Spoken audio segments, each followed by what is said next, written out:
Quelques mois plus tard, nous avons quitté la montagne et nous sommes allés nous installer dans la banlieue d'Alger, où mon père m'avait inscrit dans un établissement scolaire construit spécialement pour les petits indigènes et qui s'appelait École des Mimosas. Durant les 3 premières semaines, la maîtresse me marqua tous les jours absent parce que je ne levais jamais le doigt quand elle faisait l'appel. Je ne connaissais pas mon nom patronymique. Mon nom patronymique faisait partie de ceux qui avaient été attribués de façon arbitraire à nos grands-parents à la fin du 19e siècle par l'administration coloniale. Comme elle n'arrive jamais à se retrouver avec notre système d'appellation, ils nous ont donné de nouveaux noms pour mieux nous repérer. Dans le système traditionnel, nous possédions tous des chapelets de prénoms qui se suivent. Mohamed, Ben Ali, Ben Saïd, Ben Mohamed, Ben Saïd, Ben Ramadan, Ben Farid, Ben Abdelhamid, Ben Salim, Ben Ahmed, Ben Ramadan. Une fois que le même prénom revenait 2-3 fois dans la liste, les fonctionnaires français étaient saisis de vertige. Ils ne savaient jamais qui était qui et qui est le fils de qui. Et dès qu'ils changeaient de village, ils trouvaient exactement les mêmes noms, mais dans d'autres sens. Voici, d'après des témoignages, comment se passaient ces séances d'attribution de nouveaux noms. Il y avait l'administration coloniale, son secrétaire, et les chefs de famille passaient les uns derrière les autres. L'administrateur faisait son enquête pour trouver des noms. C'est quoi ton nom? Mohamed Ben Ali, Ben Mohamed, Ben Mouloud, Ben Tayyib, Ben Ramadan, Ben Saïd, Ben Ahmed, Ben Mohamed. Non, je te demande ton nom à toi. Ton nom à toi tout seul, c'est lequel? C'est pas le nom de ta tribu, hein? Tu es venu tout seul, non? Il y a personne derrière toi, je crois, non? Alors, s'il te plaît, donne-moi ton petit nom à toi. Mohamed. Mohamed. Secrétaire inscrivait Mohamed. Et ton père? Ali. Ali. Ton grand-père? Mohamed.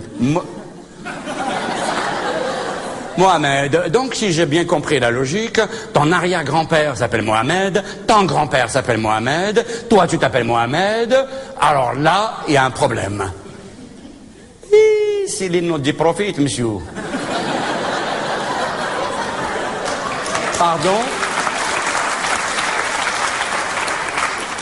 Qui profite? Moi, je profite? Non, pas toi les prophètes. Hacha, non, non, non, non. Ah non. Les prophètes, c'est Mohammed sallallahu alayhi wa sallam. Toi, les prophètes, dis-toi, c'est l'autre là, comment il s'appelait, celui qui a les cheveux ici, là, comment il s'appelait? Comment t'es appelé, toi? Maurice. C'est ça, c'est les prophètes Maurice, toi. Et nous, c'est Mohammed. Attends, je vais t'expliquer tout de suite la situation. Comme ça, tu vas comprendre pourquoi qu'il s'appelait toujours Mohammed. Chez nous, les musulmans, quand il y en a un garçon qui est né, toujours, les garçons qui est né les premiers, on lui donnait... T'es sûr que tu comprenais bien les français, toi?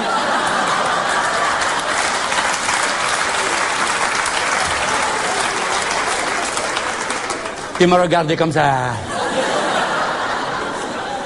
T'es sûr que t'as été à l'école?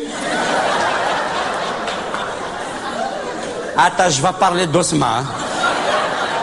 Je vais parler doucement, comme ça les mots ils viennent pas vite, comme ça les comprenez tout. Chez nous, les musulmans, Allahu Akbar, Allahu Akbar. Quand il y en a un garçon qui est né, après le partage. Oh!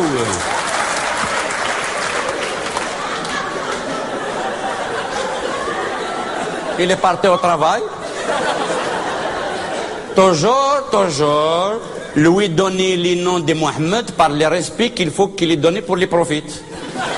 Tu en as les comprends maintenant? Oui, je crois avoir compris, Mohamed. Par respect pour le prophète, vous donnez le nom de Mohamed au premier garçon qui naît dans la famille. C'est ça. Donc toi, tu es le premier. C'est ça. Et tu t'appelles Mohamed, Ben Ali, Ben Mohamed, Ben, etc. Pas Ben Sitira, Ben Mohamed. Qu'est-ce qui vient foutre les Ben Sitira là-dedans, là?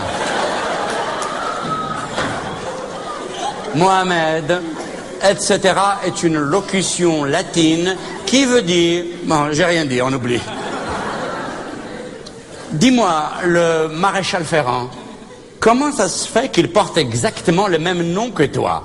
Et si les frères, dis-moi, monsieur, Comment ça, c'est le frère de toi? Tu viens de me dire que c'est le premier garçon à qui on donne le nom de Mohamed. Et lui aussi s'appelle Mohamed. Alors, attends, je vais t'expliquer. Moi, j'ai m'appelé Mohamed parce que je suis né les premiers d'écouter des pères. Louis, c'est mon frère, s'appelait Mohamed parce qu'il est né premier d'écouter de sa mère.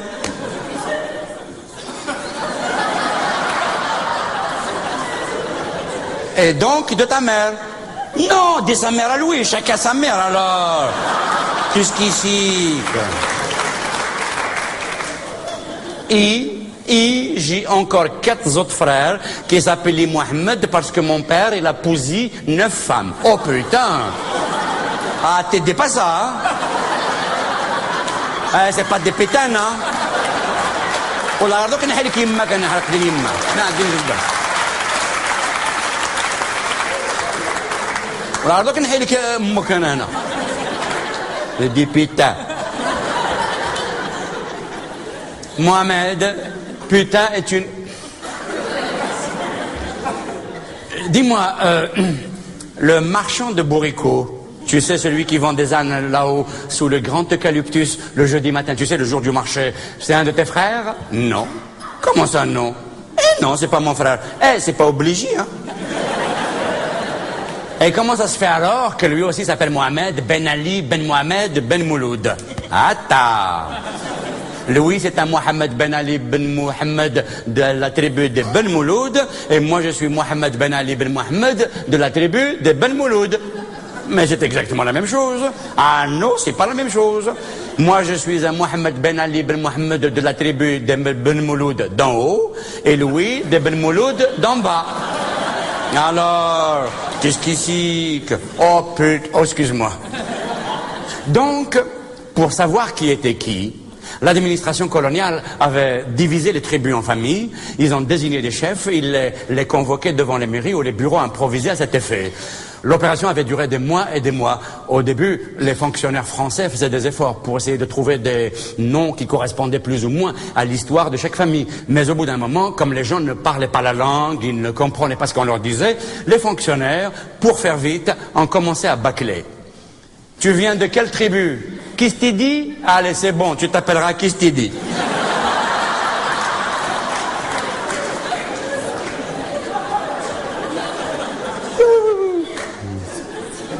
On s'en fout.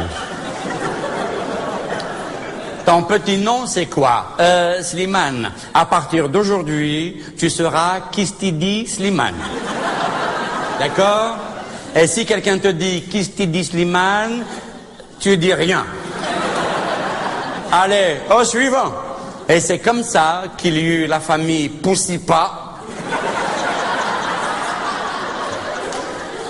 Il y a eu la famille Chacun sa tour, s'il vous plaît.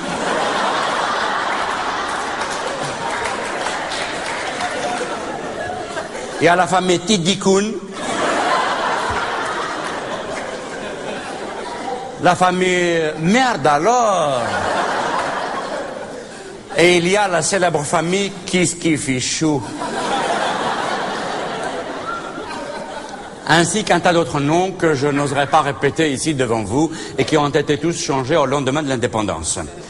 Alors ces nouveaux noms, au départ, étaient utilisés surtout pour les démarches administratives dans l'administration coloniale. Mais nos grands-parents, entre eux dans la tribu, continuaient à utiliser le système d'appellation traditionnel. Et c'était pour cela que moi, je ne réagissais pas du tout lorsque la maîtresse m'appelait par mon nom patronymique que je ne connaissais pas. Mais un jour, en traversant les rangs, elle s'était arrêtée devant moi, s'était penchée et avait lu le nom inscrit sur l'étiquette qu'on m'avait cousu sur le tablier décollé qu'on m'avait donné.